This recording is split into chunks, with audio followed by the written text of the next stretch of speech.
ಯುವಕರಿಗೆ ಉದ್ಯೋಗ ಒದಗಿಸುವಂತಹ ಅಂತಾರಾಷ್ಟ್ರೀಯ ಮಟ್ಟದ ಫರ್ನಿಚರ್ ಕ್ಲಸ್ಟರ್ ಅನ್ನು ಮಂಗಳೂರು ಸಮೀಪದಲ್ಲೇ ಇದೇ ವರ್ಷ ಪ್ರಾರಂಭಿಸಲು ತೀರ್ಮಾನಿಸಲಾಗಿದೆ ಎಂದು ಮುಖ್ಯಮಂತ್ರಿ ಬಸವರಾಜ ಬೊಮ್ಮಾಯಿ ಹೇಳಿದರು. ಅವರಿಂದು ಕಾರ್ಕಳ ತಾಲೂಕಿನ ಎಣ್ಣೆಹೊಳೆಯ ಬಳಿ ಎಣ್ಣೆಹೊಳೆ ಏತ ನೀರಾವರಿ ಯೋಜನೆಯನ್ನು ಉದ್ಘಾಟಿಸಿ ಮಾತನಾಡಿದರು. ಕರಾವಳಿ ಪ್ರದೇಶದಲ್ಲಿ ಗ್ರೀನ್ ಪವರ್ ಅಭಿವೃದ್ಧಿ, ಹಸಿರು ಇಂಧನ ಆಧಾರಿತ ಕೈಗಾರಿಕಾ ಹಬ್ ನಿರ್ಮಿಸಲು ತೀರ್ಮಾನ ಮಾಡಲಾಗಿದೆ. ಶಿಲ್ಪಿಗಳು, ಮರದ ಕೆಲಸ ಮಾಡುವವರಿಗೆ ಕ್ಲಸ್ಟರ್ ಅನ್ನು ಸ್ಥಾಪಿಸಲು ಶೀಘ್ರದಲ್ಲಿಯೇ ಅನುಮೋದನೆ ನೀಡಲಾಗುವುದು. ಈ ರೀತಿ ಸಮಗ್ರ, ಸಶಕ್ತ, ಸಮೃದ್ಧಿ ಕರ್ನಾಟಕ ಕಟ್ಟುವ ಬದ್ಧತೆ ಸರ್ಕಾರ ತೋರುತ್ತಿದೆ ಎಂದರು. ಕಾರ್ಕಳದಲ್ಲಿ ಪ್ರಾಚೀನ ಜೈನ ಬಸದಿಗಳು ಸೇರಿದಂತೆ ಇತರ ಪ್ರವಾಸಿ ತಾಣಗಳು, ಟೂರಿಸಂ ಸರ್ಕಿಟ್ ಅನ್ನು ಅಭಿವೃದ್ಧಿಗೊಳಿಸಲಾಗುವುದು. ಕರಾವಳಿ ಭಾಗದಲ್ಲಿ ಬೀಚ್ ಟೂರಿಸಂ ಹಾಗೂ ಯಾತ್ರಾ ಪ್ರವಾಸೋದ್ಯಮ ಈ ವರ್ಷ ಅಭಿವೃದ್ಧಿ ಮಾಡಲಾಗುವುದು.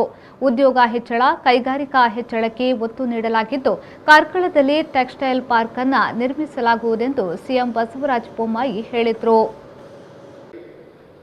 ಇವತ್ತು ಸಾಗರ್ ಮಾಲಾ ಅನ್ನುವಂಥ ಯೋಜನೆಯಲ್ಲಿ ಕರಾವಳಿಯ ಎಲ್ಲ ಪೋರ್ಟ್ಗಳ ಅಭಿವೃದ್ಧಿಗೆ ಕೇಂದ್ರ ಸರ್ಕಾರ ಹಣವನ್ನು ಕೊಡ್ತಾ ಇದೆ.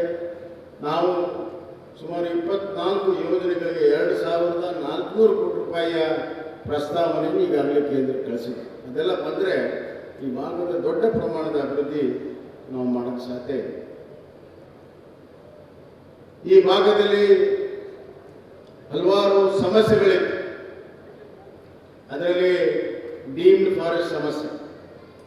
ನಾನು ಕಳೆದ ಬಾರಿ ಮಂಗಳೂರಿಗೆ ಬಂದಾಗ ಹೇಳಿದ್ದೆ, ಮುಂದಿನ 1 ತಿಂಗಳ ಒಳಗಡೆ ಡೀಮ್ ಫಾರೆಸ್ಟ್ ಸಮಸ್ಯೆಯನ್ನು ಬಗೆಹರಿಸ್ತೀನಿ ಅಂತ ಹೇಳಿದ್ದೆ. ಆ ಪ್ರಕಾರ ಬಗೆಹರಿಸಿ ಆದೇಶವನ್ನು ಮಾಡಿ ಇವತ್ತು ಸುಮಾರು 6,33,000 ಎಕರೆ ಡೀಮ್ ಫಾರೆಸ್ಟಿಂದ ಹೊರಗಡೆ ತೆಗೆದು ಯಾರು ಉಳುಮೆಯನ್ನು ಮಾಡ್ತಾರೆ ಅವರಿಗೆ ಹಕ್ಕುಪತ್ರವನ್ನು ಕೊಡುವಂಥದ್ದು.